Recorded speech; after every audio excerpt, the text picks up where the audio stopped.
can get results. And my mission is to share this formula with you.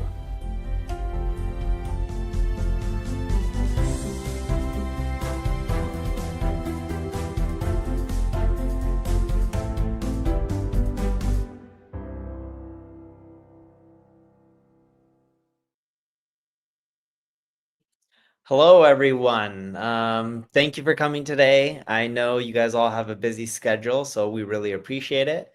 Let's dive right in. Hopefully you guys can see my screen. Today's webinar is about the new release and all the big AI updates that Google has been making, and we want to end up breaking down how you can adapt. So let's dive right in. My name is Neil Patel. I'm the co-founder of NP Digital.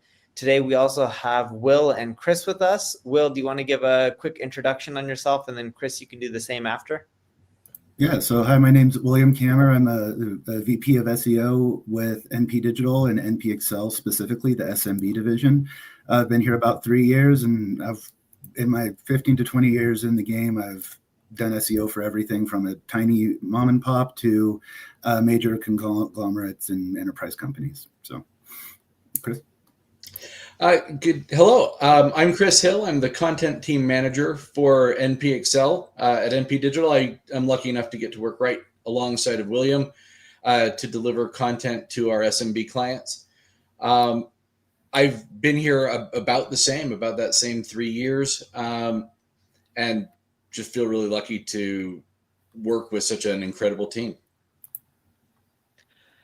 Awesome. So we're NP Digital. We're a global ad agency. We have 1,000+ employees in 19+ countries, won a lot of awards.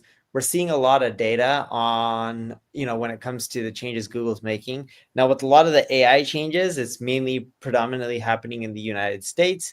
And then the plan is for them to roll it out for the rest of the world. So the real question is what's all the fuss about, right? Some people are worried that, hey, is this going to cause my SEO traffic to tank? Is this going to cause my paid advertising traffic to tank?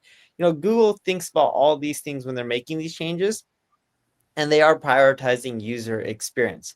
You may agree or you may disagree, but that is their long-term goal. And with Gemini and search, it's pretty much going mainstream, right? Google announced on May 14th that their AI generative experience will roll out to the US.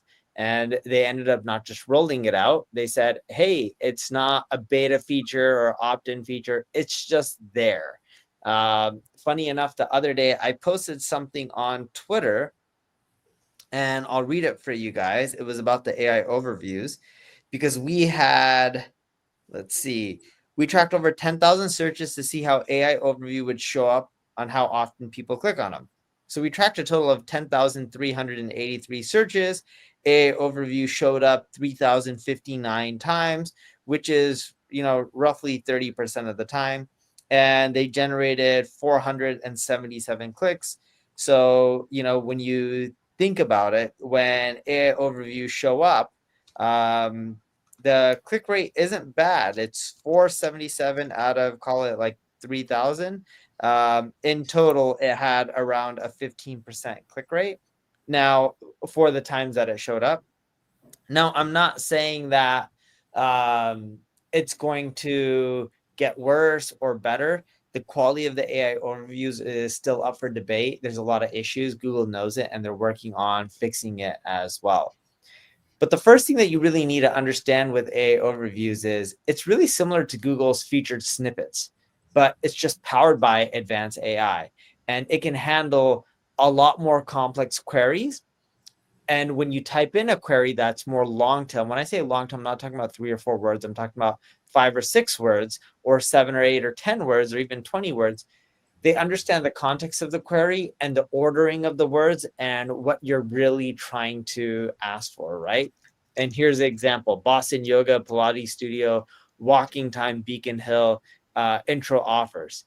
Like, it's taking everything, whether you use complete sentences or not, and it's trying to really understand the context of the query versus just the keywords and showing you results that have the keywords.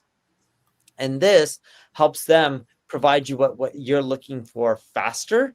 And in the long run, and I say long run because AI overviews is not perfect and it has a long way to go, because there's things like it'll tell you to jump off a bridge, or if your cheese off the pizza is falling off, it tells you to use glue, which of course you're not going to use glue. When you ask it breakfast questions, it'll tell you, hey, here's what I make my kids. Well, Google doesn't technically have kids, so that would be irrelevant.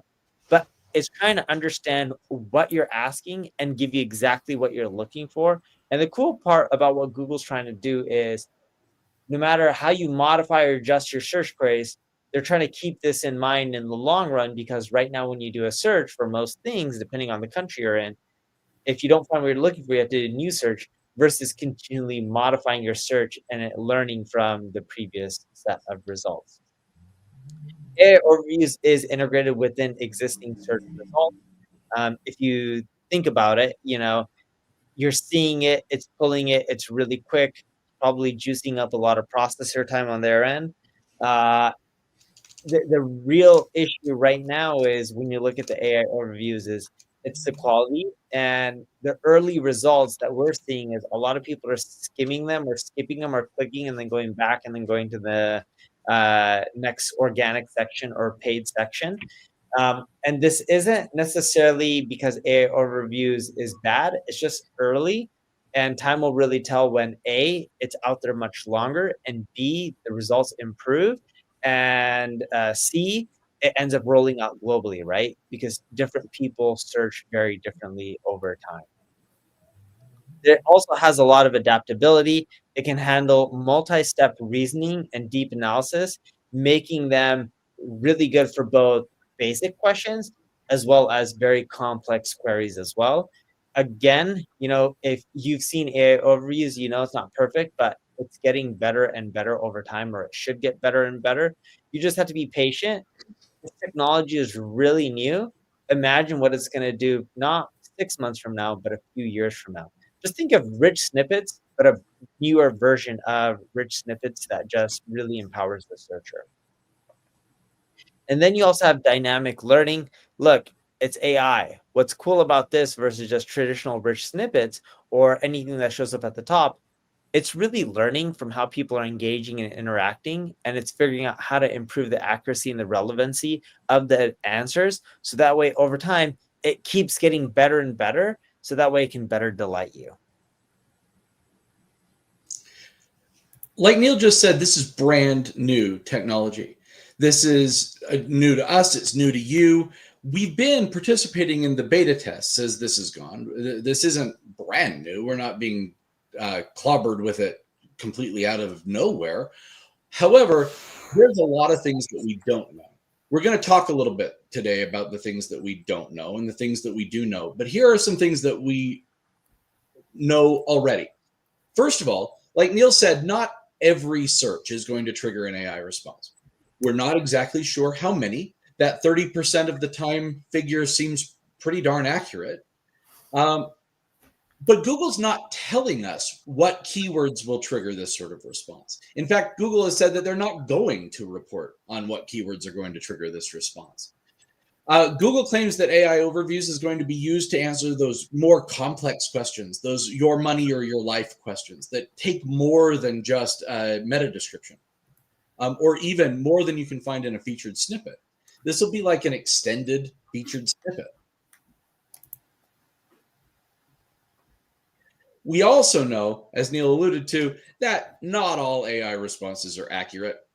AI overviews we're sort of all over social media right now with amazing and sometimes terrifying examples of poor responses from the AI.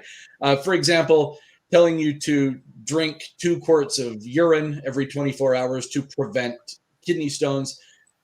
I'm not a doctor, but I'm pretty sure that's not right. There was one response that told users to eat a small pebble every day to help digestion. Also not necessarily correct. And of course, jumping off the Golden Gate Bridge as a means of treating depression is a rather horrifying example of these sorts of results. So we know that these can't be completely relied on. The good news is, as we'll talk about later, there's links right below that users can use to go vet that material and to find out more information. We also know that not everybody loves AI overviews. In fact, immediately after launch, searches for how to disable AI skyrocketed. I don't know, William, you might know the more recent results on this particular search term, but that's pretty sizable search volume for something. Obviously, it's new. Everyone's going to be a little bit intimidated by it. Not everyone wants to see those results in their search. So that makes some sense. But this isn't the most popular thing with literally everyone quite yet. We also know that you can get around it. There's no way to opt out of AI overviews, but you can change your interface to disable, or not to disable it, I'm sorry, but to display only links by using Google's new web filter.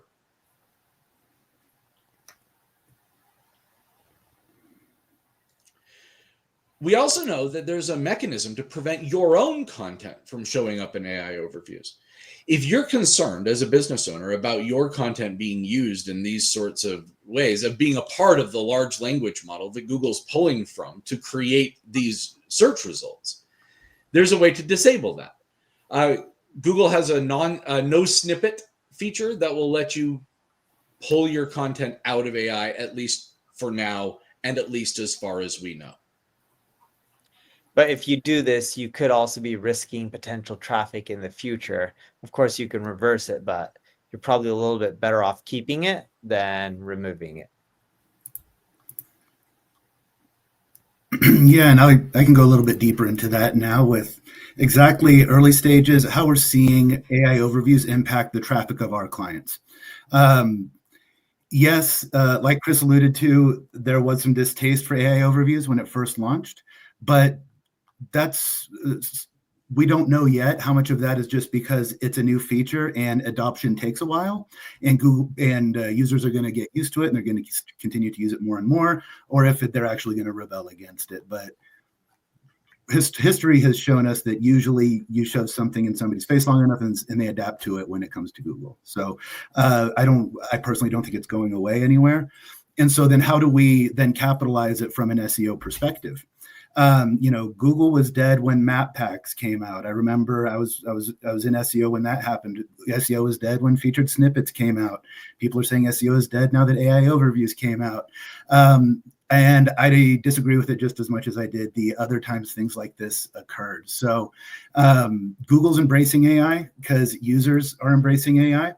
And we're seeing that happen in a few different ways. And with this graph, what's interesting is you see that drop in search engine, direct search engine questions being asked, and an increase in social media and AI chatbots. But if any of you have logged into Facebook or Instagram recently, Meta AI is now their search feature. And so now the Facebook search engine is basically a social media / AI chatbot, but it's also partnered with Bing and Google to utilize their results within their AI functionality. So all of these are still interconnected in one way or another. Google has partnered with Reddit, and now Bing has too recently, to feed their AI systems. People are buying the AI systems. Data is being exchanged back and forth. And so it's important to have very clear structured data and information for your website and your brand across the internet, because not all of these data sources and AI functionalities are exclusive or in their own bubble. That information is being shared across the internet. And so far what we've seen, so we've been in the SGE beta, the Search Generative Experience beta with Google for 6 to 9 months, doing a lot of testing. We have a few weeks now of post AI overview data that's real world data directly from our clients. And what we're seeing is that something that we've expected, but not completely everything that we expected. So we expected informational content, top of funnel, blog content, news content. We expected a lot of that to be impacted. And that's because those things can very easily be pulled into AI and then regurgitated by AI overviews or SGE. But what was kind of surprising and what Google talked about at I/O And we're seeing is Google's actually getting a lot more in depth than just that top level kind of surface level informational content, and it's getting a bit deeper. So some of the implications that we're seeing so far, and kind of where our current hypotheses and theories are at, because this is still a rapidly evolving topic, and will be for a while, I imagine, is that how much you're affected by AI overviews is going to be determined greatly by your industry and how your website's built and the kind of content you target, those specific keywords, what the SERP environments are like, and what the intent of the users are like for those keywords. So every website's going to be affected differently, and we're already seeing that. Revenue driving traffic in e-commerce, local services, things like that. We're seeing that they're relatively minimally impacted, and which is what we expected. If you have and this kind of is in line with the early March algorithm updates, for those of you familiar with the core algorithm or helpful content updates from then, where they seriously hit informational only websites that were ad driven or affiliate driven. But if you had a real product you were offering in e-commerce or a real service you were offering locally, you were almost affected not at all. In a lot of cases, or in all of our cases for our client base. And so if you have a something of substance to offer the users, you seem to be a bit safer than if you're relying on content in and of itself to drive revenue for your website. And as I mentioned in the last slide, Your Money, Your Life, I was initially thinking it would not be as affected because I didn't think Google would want to have the liability of giving medical information and Your Money, Your Life type answers in AI overviews. But according to the examples that have been shared so far today, that's definitely not the case. There's a lot of medical advice going on in AI overviews right now. Yeah, the real question is in the long run, will they end up facing lawsuits and stuff like that over it? But yeah, they're really particular with Your Money, Your Life, anything that's health related or investing related.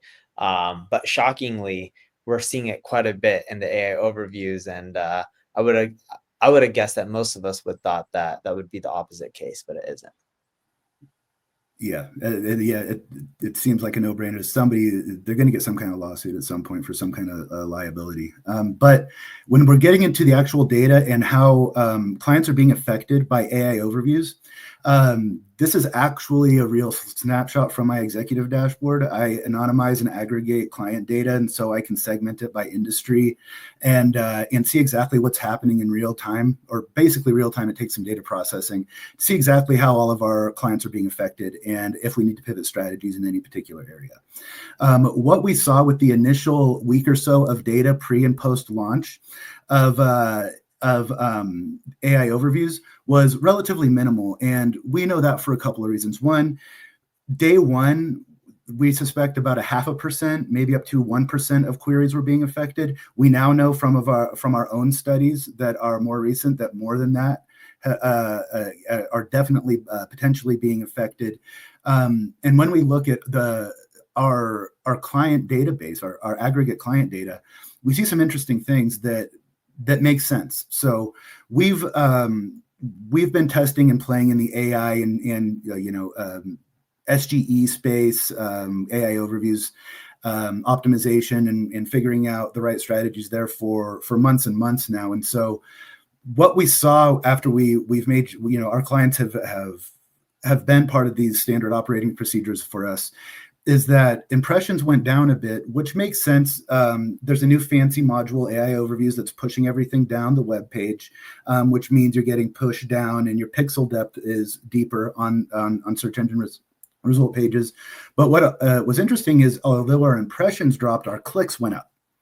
And so if that means that we're showing up in probably different ways slightly. So the weekly trends that you usually see in the markets we play in, you kind of start peaking in Monday, Tuesday, you kind of trickle down. Those trends were similar, but the click-through rate and click trends were irregular, which means that our strategies that we optimized for and rolled out during beta were likely effective, and the irregularities in our standard KPIs show that we're probably ranking differently and getting engaged with differently. But like Neil said at the beginning of the presentation, that might not be a bad thing, because the click-through rate of being cited in an AI overview is not nothing. And we can see that because our click-through rate actually went up post rollout of AI overviews.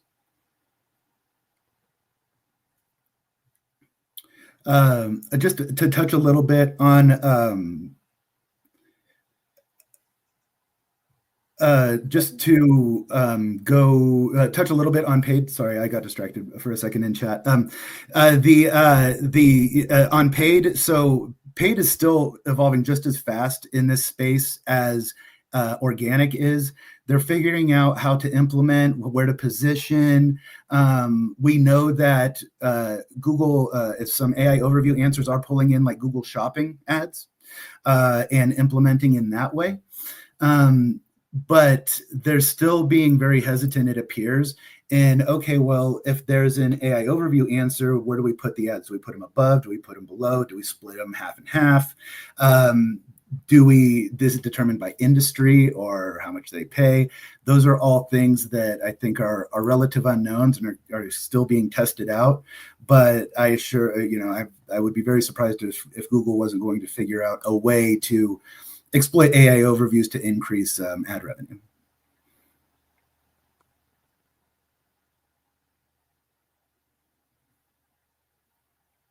Okay, I need to close this Q&A chat.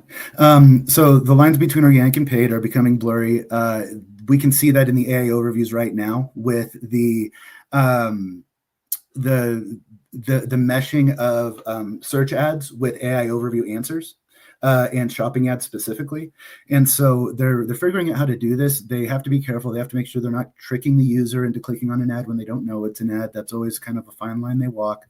And they're going to have new fine lines. They're going to find out how did they need to walk while they utilize AI overviews in the ad space in some way, in some shape or form. And also keep in mind, when you look at this screenshot right here of these products, right, to unwrinkle your clothes, a lot of people, from early signs that we can tell, they're not necessarily really seeing the sponsor. They're just looking at the image and the reviews and clicking away. It is clearly defined as sponsored, but a lot of people just look, oh, there's text above. You just look at the images and you're just clicking away.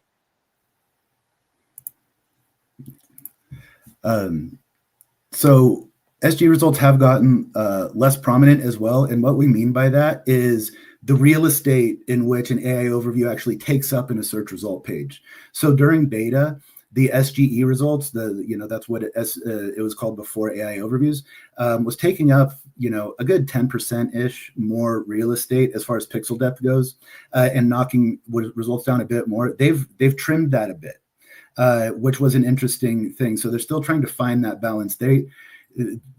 This seemed a bit rushed, in my opinion, this rollout. Bing just rolled out and ChatGPT just rolled out with 4.0 as far as a publicly free option. Google has to keep up. And so this kind of live testing on such a large population is a little out of their wheelhouse. Usually they'll test with a small portion and baby step roll it out until they actually do an algorithm update. But they seem to have gotten a lot more aggressive here, which means we might see a lot more fluctuations as far as tests being reverted and then stepped forward. So I don't think we've finalized as far as how large this module is going to be when it's populated on a SERP. Right. So what can you do as a business owner when we know how traffic's going to be fluctuated? Okay, well, if you're a business owner in X industry or Y industry, how am I going to be affected? Is my traffic going to get hit? Are my ranks going to get hit? Is my revenue going to get hit? Most importantly, like we've been saying, it's not on all it's not on all queries. You might be populating inside of those queries and getting even better click-through rate. It might actually be a net benefit for you, like we're seeing in aggregate for our client base, or it might be somewhere in between. So, but there are some things you can do to mitigate risk and show some kind of precautions here.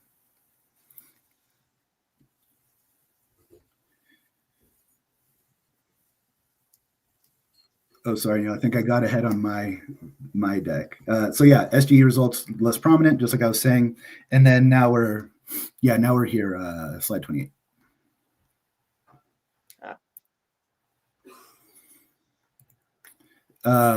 So yeah, AI overviews, they're not killing visibility. Visibility has been killed in a lot of different ways over the years, as far as Google goes, depending on your industry, right? So a video module might have hurt your visibility if you didn't have a lot of videos. A local map pack might have hurt your visibility if you didn't have a local service in that particular area, but you were ranking it anyway. People also ask, there are all these different features and modules that you're always battling for visibility. But where some people say AI overviews are killing visibility, what other people say and what SEOs who have been around a long time say are each one of these is a different individual opportunity. And AIs is another individual opportunity to optimize for as much real estate as you can possibly get on that first page of Google.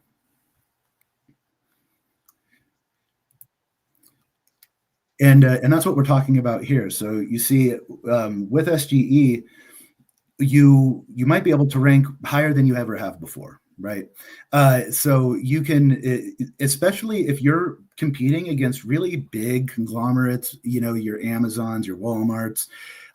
We're seeing smaller businesses can play in this space of being cited in AI overviews, especially if they're optimizing for AI in the right ways. And based on our own studies, like Neil was talking about, and the ability of even SMBs to enter this space in a competitive way, I would see it more as an opportunity than a threat right now for the majority of industries out there.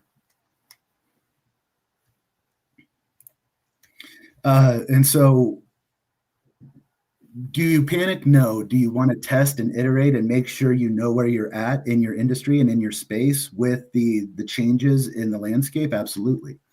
And so to do that, you want to make an observation, it's just scientific method kind of stuff. Check the keywords that are most important to you. How are those ranking? What AI overviews are there? Make that observation. See if you can ask yourself, how is this impacting my business? Am I being cited? Is my traffic going up? Am I not being cited? Is my traffic and revenue going down? Form a hypothesis, test a hypothesis. Okay, well, if I'm not in AI overviews, how can I optimize to get in there and recover that traffic I've observed myself dropping? Analyze the result, iterate, scale, and do what you need to do for your individual situation that your business might be in. Also, monitor your keywords as Google's AI overviews rolls out more and more. Keywords that you care about that you checked a couple of weeks ago might have an AI overview now that you want to be aware of, especially if it's a very, very important keyword to you that drives a lot of revenue. And so monitor those keywords, but I want to say a caveat with this. Don't yet trust, from what I'm seeing, a third-party keyword tracker to tell you every keyword that has an AI overview right now. Because a lot of those, because the servers might be pinging internationally, which means it might not be populated, but also we're seeing that it's still, while it's for all Google users, you still might need to be logged in to populate AI overviews. And most of these crawlers aren't going to be logged in with a Google account. And so they're not going to be able to see these. And so you're going to need to monitor these manually until there's a verifiable tool out there that can actually identify things, accurately. Optimize your conversion rate. It's a no-brainer even before AI overviews. Make sure that you're squeezing everything you can out of the traffic you're getting. But I also wanted to iterate on this slide that, optimize your conversion rate, but optimize your entire conversion funnel from click-through rate, engagement rate, time on page, all of these engagement metrics. What we're seeing is just, this is not necessarily an AI overviews thing. This is a Google API leak thing where we see that those engagement metrics matter for ranks, and they might potentially influence AI overview citations and authorities within the AI space as well, if Google is feeding those engagement metrics into their large language models like they are into its algorithm based on the API leak that we're now aware of. So what can you actually do to tackle this? If you see a drop in traffic or you want to optimize and want to play in this AI space, this new space, these new modules, there are ways to do that. And even the senior director of product at Search said, hey, click-through rates are pretty good here. You might want to play in this space. And so we have some tactics in order to help you do that. And what this is being coined right now is GEO. I don't know if that's what's actually going to stick in the industry, but generative engine experience or generative engine optimization, generative experience optimization. It's basically the kind of the new SEO of how to optimize to get you more likely to be cited by these new conversational AIs that are coming out. So initially, we saw a study came out from a couple of prominent universities that were testing out large language models and conversational AI and seeing how it was influenced based on certain factors that they were manipulating. And what these initial studies found is that citing authoritative sources was very beneficial. So don't just write a wall of content, like have support from other sources, but also adding quotes, having support from other experts, and adding statistics, having support from other trustworthy data. And so all of those things are in line with what Google also calls EEAT, right? EAT, which some people say isn't a clear ranking factor, but in my experience, you create expertise and authority and trustworthiness, and it actually helps. So, so these are things that we started implementing in the early beta of this to see how it was influencing how these large language models and AI, treated our content, and we found it beneficial. We also found it beneficial if you use more casual, easily digestible language at a lower reading level than if you speak very authoritatively like a textbook. And so, that also implies these large language models, they want content that users are going to actually understand as well, right? And so having these kinds of, making sure that it's actually written in a way that isn't egotistical and is instead of inviting is also beneficial. So yeah, other things. So some things that GEO is going to take into account are going to be SEO basics. So you're going to need to have optimal technical implementations. There might be some extra technical layers on top. You might have some extra schema code in the back end you want to communicate to the search engine about. So there might be some evolutions of how technical occurs. Same thing with content. So content, just like before AI, content's still important. It might be formatted a little differently. We might cite things in a little bit different ways. We might make it a little bit more easily digestible for large language models, but that format is very much in line with how humans like to digest content online as well. And so there's not a huge strategic pivot there in most ways. There are little tweaks that we've implemented and we're seeing benefit from. But in general, it's still going to come down to authority, expertise, trustworthiness, prominence, user demand, those kinds of things.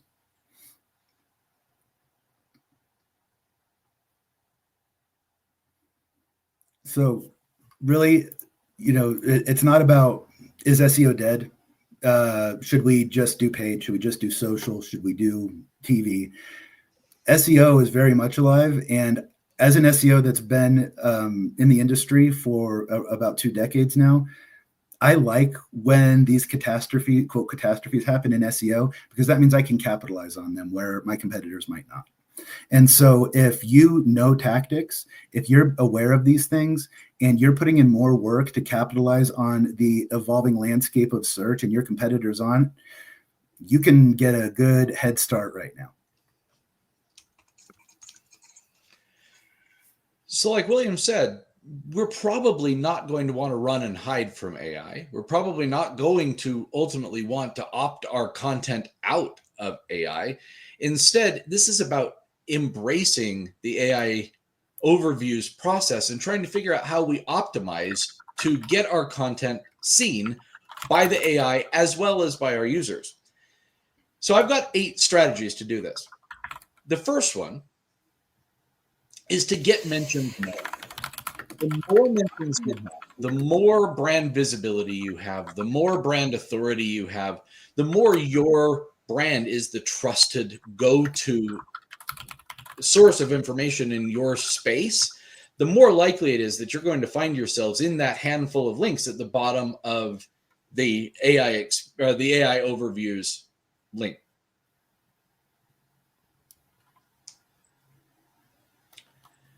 The next one is to show EEAT. If you incorporate expertise, experience, authoritativeness, and trustworthiness into your content, you're most likely to increase visibility. What's interesting about both of these first 2, and in fact, really, all of the tips that I'm going to share with you, is that these are things you've already been doing.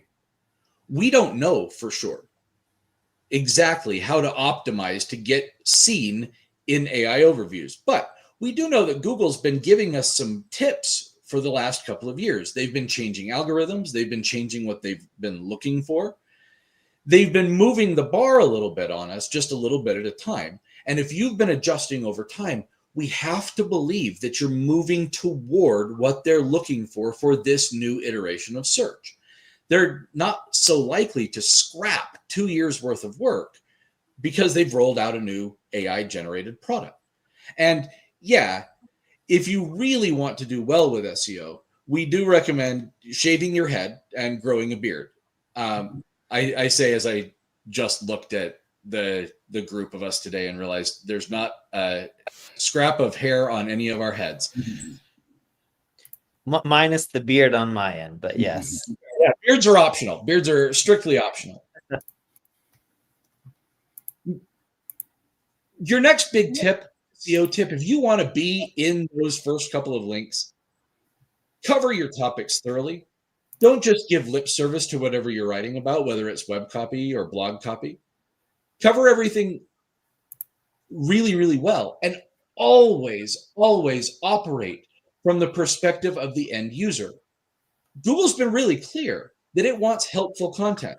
Google's been rewarding helpful content from companies. Will, is that you typing on your end? Sorry to interrupt, Chris. If you can stop the typing, it's coming through on the speakers. Google's been telling us what it wants. It wants helpful content. It wants user-driven content that answers the sort of questions that users have. So if you're writing not just for keywords, but to cover topics in a relevant way with the end goal of your user, the person looking for what you're giving them, then you're most likely to be picked up by that AI large language model and pushed up into that content.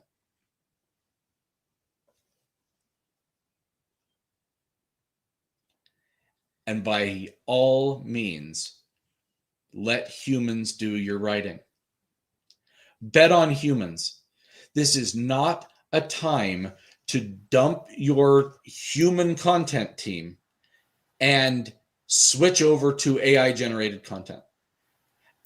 At the very least, a human should be intervening in any piece of content that you're driving, because AI is pretty good.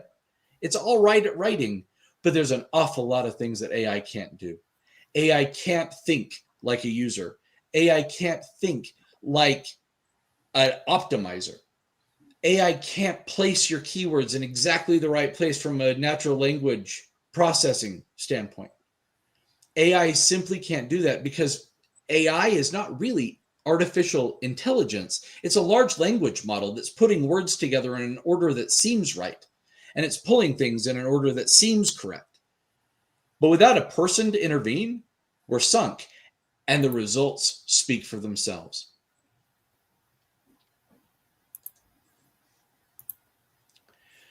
We also recommend that you be the first to answer new questions. When something comes up in your space, jump on it. Blast out that blog. Blast out a blog that says, we don't actually know the answer to this question yet, but we're looking for it. Update your web copy to talk about the thing that you're trying today that's new based on something that just happened. Because searchers are going to be looking for it. And if you're one of the first to have the answers, you go into that large language model first, and you're more likely to shoot up into that AI overviews section and to be linked right there and to take all of the click-through rate benefits that William talked about.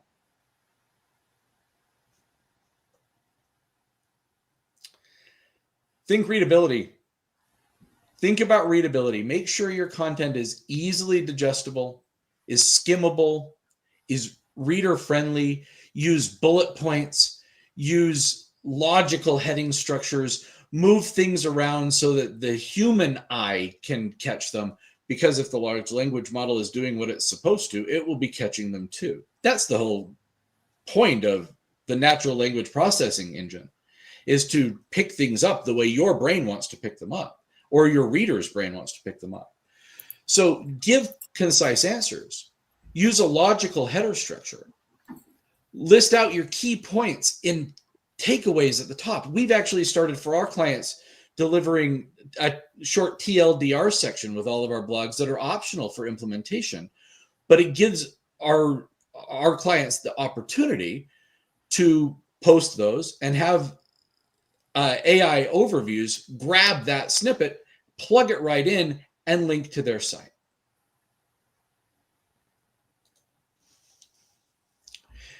It's probably also a good idea to leverage other content formats. Writing is great. I'm a big fan of blogs. But if you're also doing video content, if you're doing quizzes, if you're doing infographics, if you're generating custom imagery, if you're doing these things that make you stand out, then you're more likely to rank.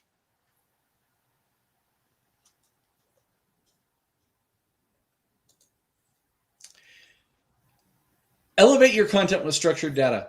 Make sure that you're using proper schema. Make sure that you're using proper header structures. Tell Google who you are, what you're doing, who gives you the right to do what you're doing, and exactly what it should expect to find when it gets there. Google's smart, but Google can't figure out what you want unless you tell it. If you want to rank in the AI overviews, be really, really clear with Google about precisely what you're giving them.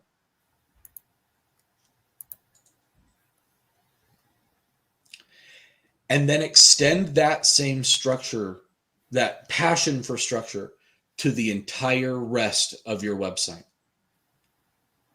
Make sure that your website is built out with a logical hierarchy, proper header tags, coherent internal linking structure, optimized URL structures. Be really, really clear with Google, and by extension with your users, what they're going to find when they get to your website and how in the world they're going to find it.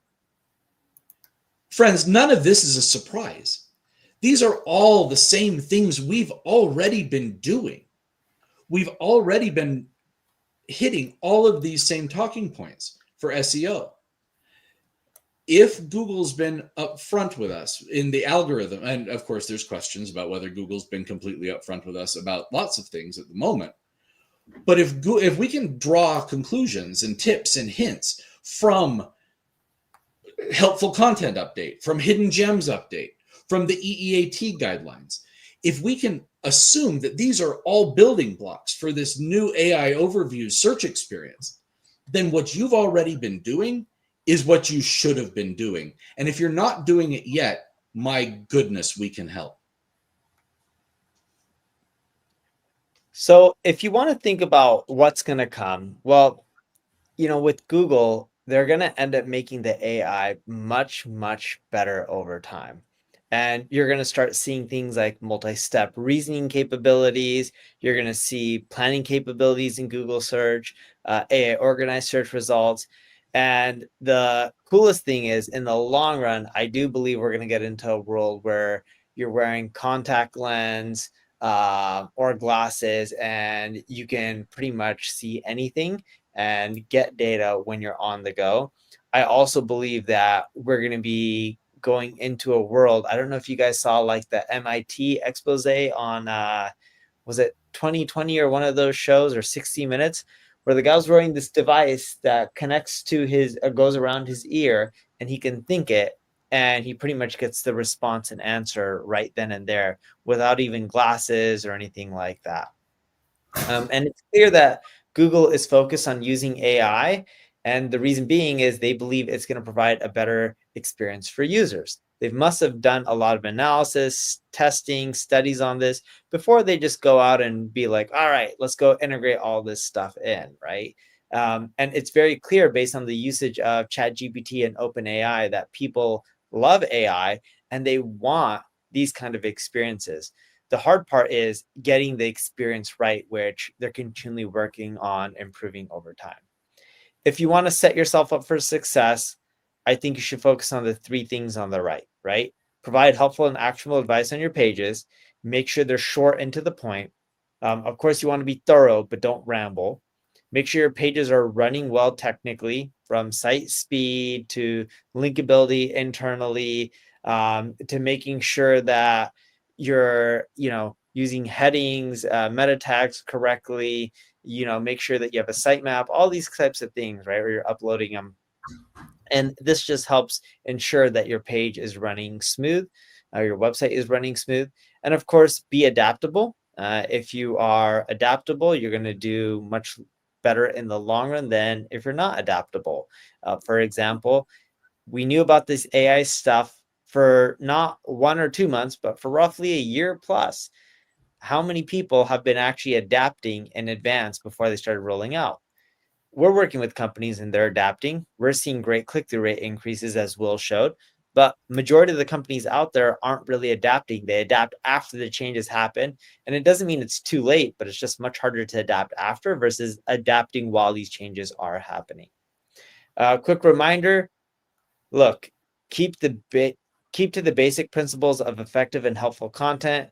It's always going to pay off, especially because Google wants to put content first and foremost in front of users that really helps them solve the problems, whether it's in the AI overviews or whether it's in, linking to websites and the web pages provide really helpful information, or whether it's videos and that content is amazing and it really helps people solve their problems. We also have an upcoming webinar on June 18th. It's called You're Wasting Your Time on Paid Ads. Doing paid ads the normal way that most people are doing isn't working well. We're going to break down the new approach. Scan that QR code, register. We have some really cool data to share with you during that webinar. I hope to see you guys there on June 18th at 8 a.m. And if you're worried about your traffic and if you want to grow your clicks and your traffic with all these AI overviews that are popping up, scan that QR code, or you can just go to npdigital.com, book a call with us. We've been working on this for a while for our clients, and we've been seeing great results from it, even with all these changes. So now let's dive into some questions.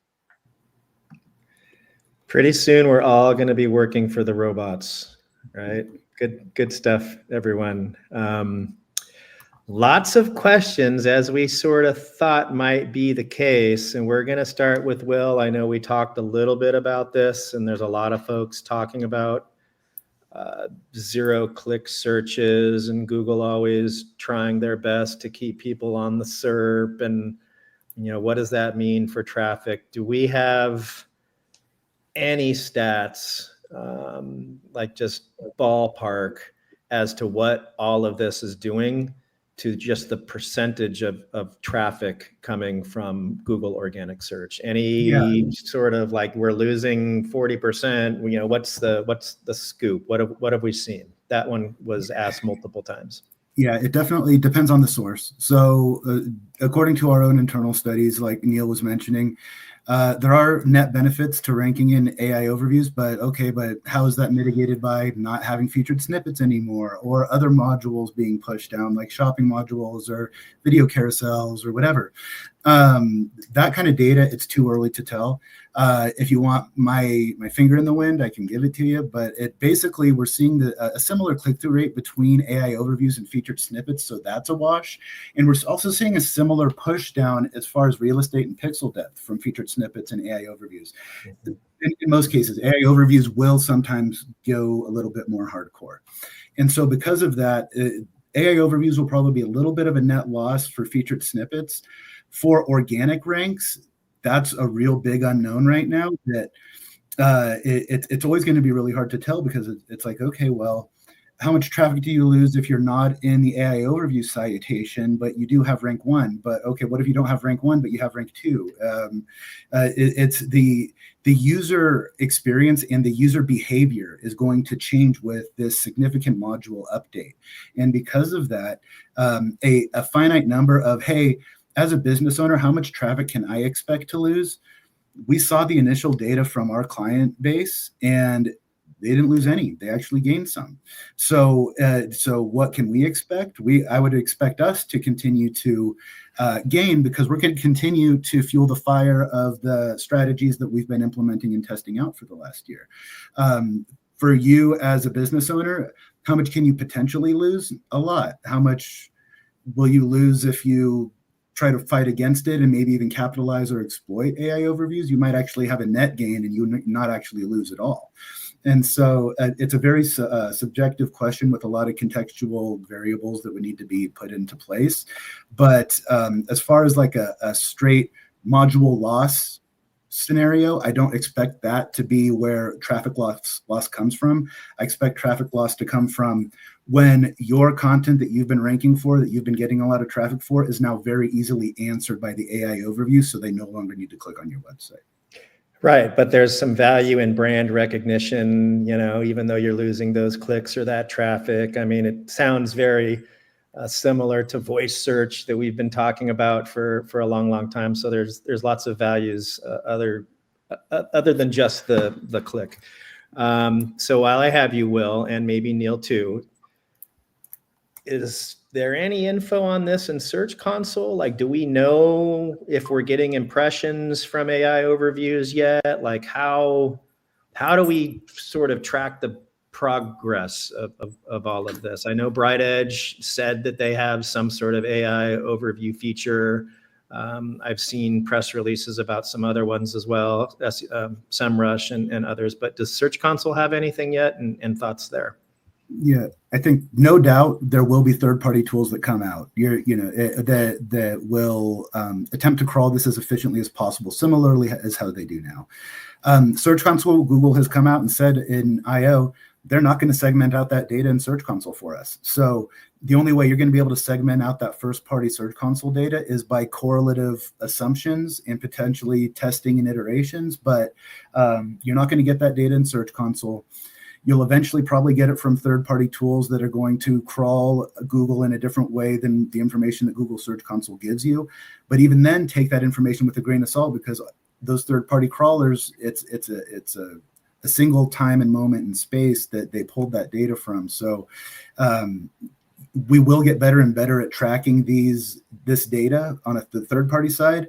But with the way that Google came out and took the stance immediately, saying, we're not breaking this down for you in Search Console, is a little bit concerning to somebody who's a data nerd and would love to have Google telling me exactly what that data is. Yeah, do no evil.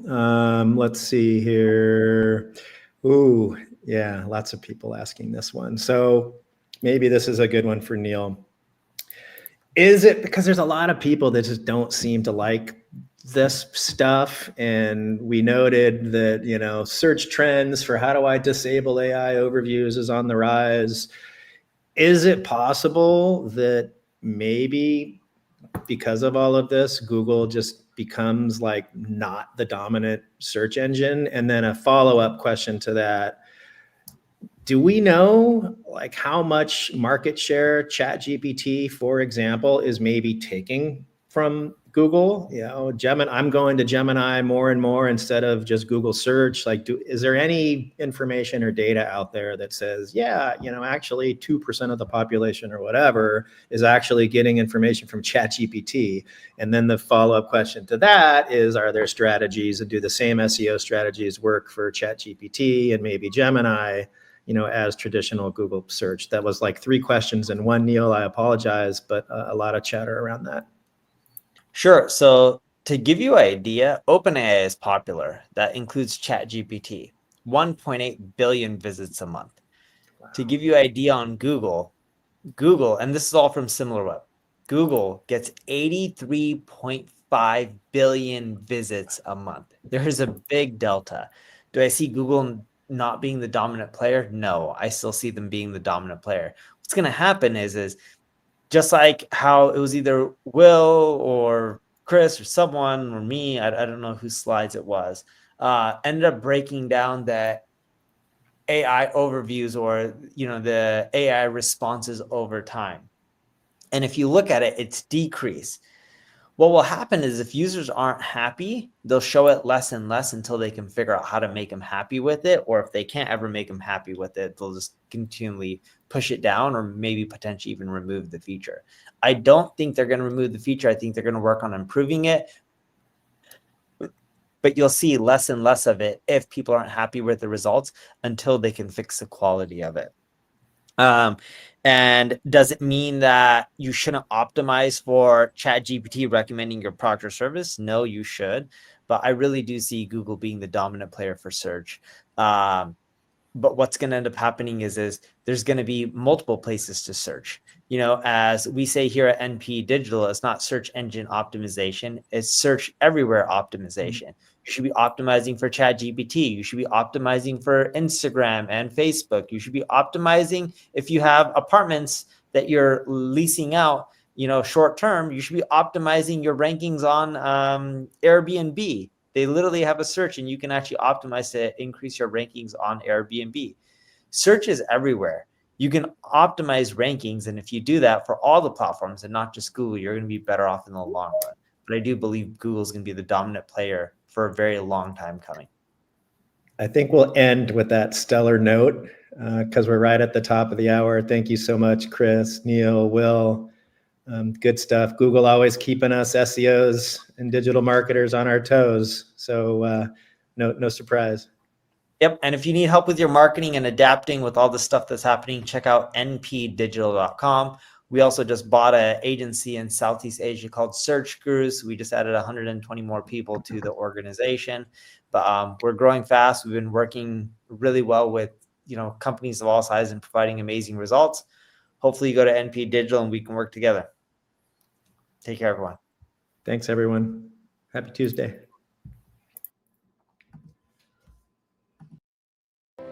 My name is Neil Patel, and I help companies generate more revenue through digital marketing. Entrepreneur Magazine said I was the #1 marketer in the world, and they also said I created one of the 100 most brilliant companies. I started my first website at the age of 16. I took all the money that I earned from working at an amusement park, and I paid a marketing firm. The marketing firm provided no results, and I quickly learned that I wasn't alone. Out of my frustration and from being broke, I had no choice but to learn marketing. My first client was a power supply manufacturer. I helped them generate another $25 million in sales, and from that point, I realized the power of marketing. I helped everyone that I could, and I built my reputation by being honest and over-delivering.